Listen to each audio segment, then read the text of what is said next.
Hello, my friends, and welcome back to the Ravand English Podcast. It's Brandon here, and today I want to take you through a full day in my life again, but this time with a little twist. Today isn't just a normal routine. So, you'll follow me from the moment I wake up through my work, all the way to the supermarket and back home, with a lot of real and natural English along the way. Today, we're going to talk about my fridge because my fridge is almost empty and I really need to go grocery shopping. Before we dive in, if you enjoy learning English like this with real stories and calm explanations, please subscribe to the podcast. Leave a small review or comment and share it with a friend who needs English in real life. Your support truly helps this project grow and stay alive. Now, let's begin. My day starts with the same familiar sound. My alarm. It goes off at 7. But to be honest, I don't jump out of bed. We say goes off for alarms and clocks when they suddenly start making that loud sound to wake us up. So I repeat it. It goes off at 7. Most mornings I hit snooze once, sometimes twice. I lie there staring at the ceiling, trying to convince myself to get moving. Sometimes I mumble, "Brandon, don't sleep in again. Come on, get up." Finally, I drag myself out of bed, swing my legs over the side, and sit there for a moment, half awake. The room is a bit cold. My hair is all over the place and my brain is still booting up. Boot up is a computer word. When you turn on a computer, it boots up. It starts slowly and gets ready. Here, I'm joking that my brain is like a slow computer in the morning. So, my brain is still booting up. I shuffle to the bathroom, splash some cold water on my face, and that shock of cold wakes me up a little. And yes, I used the word shuffle here.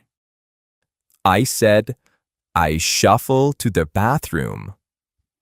It means to walk slowly and a bit lazy, without lifting your feet much, like when you're still sleepy in the morning. I brush my teeth, look in the mirror, and think, okay, let's start the day. From there, I head into the kitchen. The kitchen is where my real day begins. Without coffee, I'm not a real person. I put the kettle on or fire up the coffee machine. And while it's heating, I reach for my phone and quickly scroll through my notifications. I try not to get sucked in, but you know how it is. One swipe, one message, one comment. It is easy to lose track of time.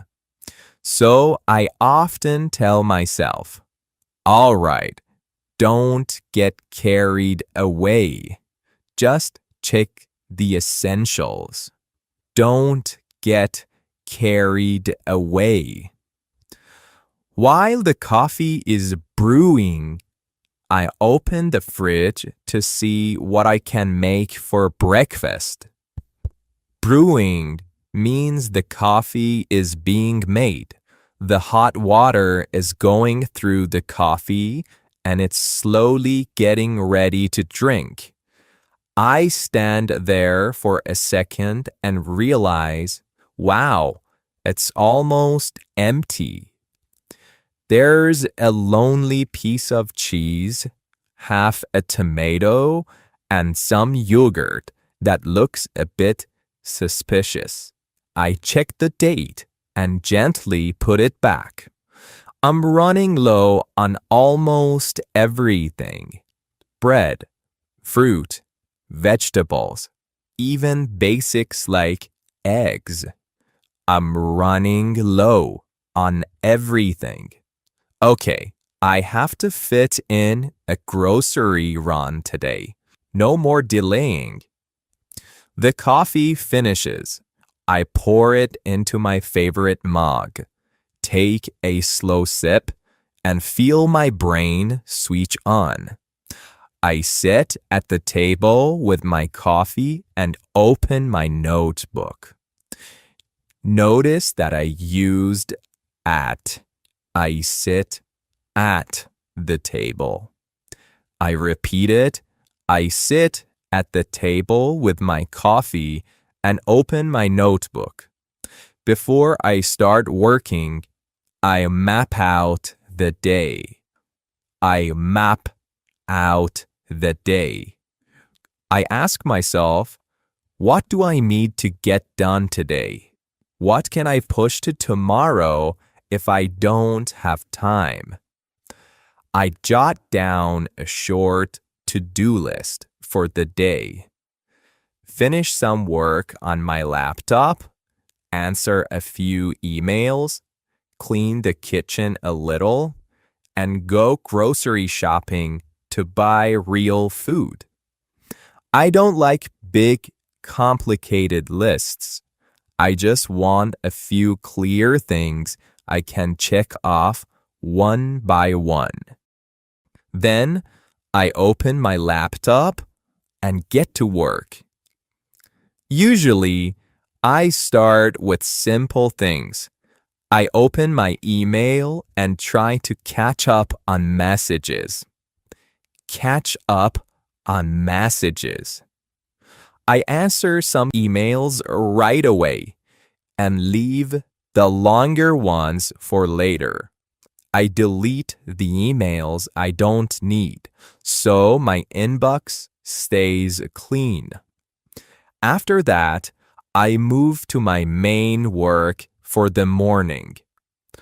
Some days I write. Some days I work on a document or try to finish a project I started before. I change a few sentences, fix small mistakes, and try to make everything clearer. Sometimes a sentence doesn't sound good, so I delete it and write it again. Sometimes a good idea suddenly comes, and I quickly write it down before I forget. While I'm working, the smell of coffee is in the room. I take another sip, lean back in my chair, and look at what I have done so far. If I like it, I continue. If I don't like it, I go back and change it a bit. At some point, my stomach starts to grow, and I realize I still haven't had breakfast. So, I throw together something simple with whatever I can find. Maybe a piece of toast with cheese. Maybe just a bit of yogurt from the still okay area of the fridge. It's not ideal, but it gets me through the morning. Gets me through the morning. It means it gives me enough energy and strength so I can survive the morning, continue working, and not feel too hungry or tired. It's not perfect, but it helps you manage the morning. Native speakers use this a lot. Gets me through the morning. Late morning, I feel my energy dip. I've been staring at the screen for too long. I stand up, stretch out my back and shoulders, and decide to take a break. I look at the fridge again and think, no, this is getting serious. I need to sort this out today. Sort out. I need to sort this out today. So I grab a small notepad and start putting together a shopping list. I write down fresh bread, eggs, tomatoes and cucumbers, chicken, rice and pasta, coffee beans, some fruit to snack on. Snack on means to eat something in small amounts, between meals. Maybe something sweet, if I don't talk myself out of it. As I'm making the list, I also go through the cupboards to see what else is missing. I see that I'm almost out of olive oil, and the rice bag is basically empty. Okay, definitely time to restock. I check the time and think, if I head out now, I can beat the crowd. I can beat the crowd. Get the shopping done and still be back in time for an afternoon work session. So I grab my keys, throw on a jacket, slip my list into my pocket, and head out the door. Outside, the air feels fresh. I walk down the street and my mind wanders. I think about new topics, new episodes, new ways to help you feel more confident in English. On the way to the supermarket, I run into a neighbor. We chat for a minute. Hey, Brandon. Heading to the store? Yeah, I'm completely out of everything. Time to stock up. I hear you. I'm always running out of coffee. Same here. That's the one thing I can't live without. We laugh it off, say goodbye, and I carry on walking. I carry on walking. A few minutes later, I get to the supermarket and grab a cart at the entrance. The doors slide open, and that cool supermarket air hits me in the face. It's bright, clean, and full of people moving up and down the aisles. I take out my list, look it over, and tell myself, okay, let's stick to the list and not go crazy. I start off in the fruit and vegetable sections. We call it produce section. Produce section. I pick out some tomatoes that look fresh, grab a handful of cucumbers, and load up on apples and bananas. I always try to balance out the snacks with at least some healthy things. Then I move on the bread area. I look through the different types: white, whole grain, sourdough. I end up going with a simple whole grain loaf. Safe, reliable, works with everything. Next stop, dairy. I stock up on eggs. I used the phrasal verb stock up on a lot.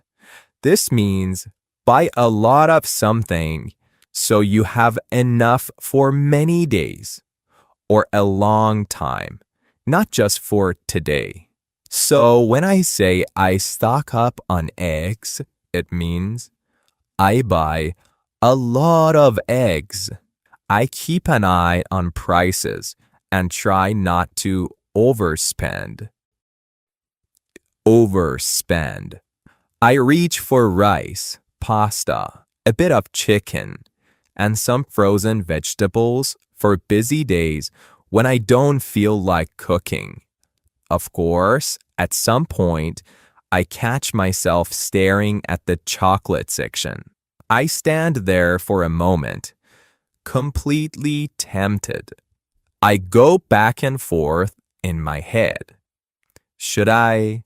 Shouldn't I? In the end, I give in and throw a small bar into the cart. Life is short. Back and forth here means I keep changing my mind. First, I want it, then I don't, then I want it again. When I've worked my way through the list, I double check everything. Bread, check. Eggs, check. Coffee, definitely check. Fruit and vegetables, check. Things I didn't plan to buy but somehow appeared in the cart, check. Now it's time to head to the checkout. I line up behind a few people and wait my turn. I line up behind a few people and wait my turn. Line up, wait my turn. I just watch people around me. Parents trying to keep an eye on their kids. Someone rushing through with just one item. Another person loading a huge mountain of groceries onto the belt. Finally, it's my turn. I start putting my item on the conveyor belt one by one. Conveyor belt. The cashier rings everything up, and I bag the groceries as they slide down. Listen again. The cashier rings everything up, ring up, and I bag the groceries as they slide down. I bag the groceries. They slide down. Here, rings everything up means the cashier puts all the items into the system and calculates the total price. Would you like a receipt? Yes, please. Pay by card? Yeah, I'll pay by card. I tap my card, the payment goes through, and the cashier says, "Have a nice day." I wheel the cart towards the exit. I wheel the cart towards exit. Outside, I transfer everything into my reusable bag, return the cart, and head back home. The walk home is a little slower because the bags are heavy. I switch the bags from hand to hand when my fingers start to hurt, and I try not to drop everything. At home, I kick off my shoes, set the bags down in the kitchen, and take a deep breath. The trip is done. Now it's time to put everything away. I clear some space in the fridge and organize things a bit. Vegetables in one place, berry products together, leftovers on one shelf. I top up the rice jar, refill the pasta container, and stack the cans neatly in the cupboard. Okay, we had 3 beautiful verbs here, and I want you to learn them with me. Top up. Top up means I add more rice so the jar is full again. I top up the rice jar. Refill means I fill the pasta container again after it was almost empty. So I refill the pasta container. Stack means I put the cans in a neat order, one next to the other or on top of each other, so everything looks organized. The kitchen suddenly looks more alive. Instead of empty shelves and a sad fridge, everything looks ready for real meals. I make myself a simple late lunch, maybe some eggs with bread and fresh vegetables. And while I'm eating, I feel quietly happy that I finally took care of the shopping. After lunch, I get back to work. I sit back at my desk, open the document, and pick up where I left off. Pick up where I left off. At some point, my eyes start to feel heavy and my focus starts to fade. So I step away from the screen for a few minutes. I walk around the room, stretch out my shoulders again, and maybe make a cup of tea, this time instead of coffee. As the evening slowly rolls in, I feel ready to call it a day. To call it a day means to finish the work. At night, the rhythm changes. I want to wind down and switch my brain into slow mode. I tidy up the desk a bit, close the laptop, and turn down the lights. Maybe I put on some calm music in the background or curl up with a book for 20 minutes. Sometimes I look back on the day and think, did I move forward today? Did I show up for my work? Some days I feel proud. Other days I feel like I could have done more. But I try not to be too hard on myself. To be hard on myself. At some point, I say to myself, okay, that's enough for today. You can pick it up again tomorrow. You can pick it up again tomorrow. I go to the bathroom, wash up, brush my teeth, and get ready for bed. Then I switch off most of the lights, check that my alarm is set, and climb into bed. I lie there in the dark for a moment and think, today I woke up, got some work done, finally went grocery shopping, and kept this project moving. Not perfect, but not bad. I take one last deep breath and let my mind drift off as I fall asleep. So that was one full day in my life, a day where normal work and a simple grocery trip come together in one routine.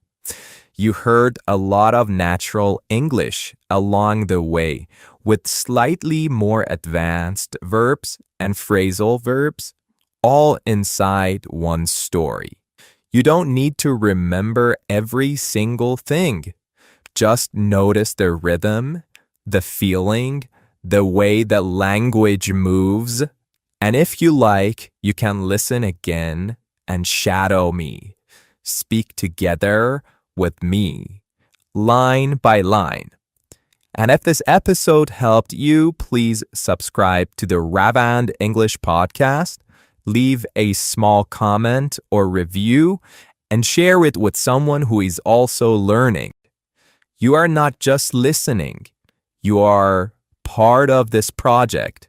Thank you for spending the day with me. Have a good day or have a good night wherever you are.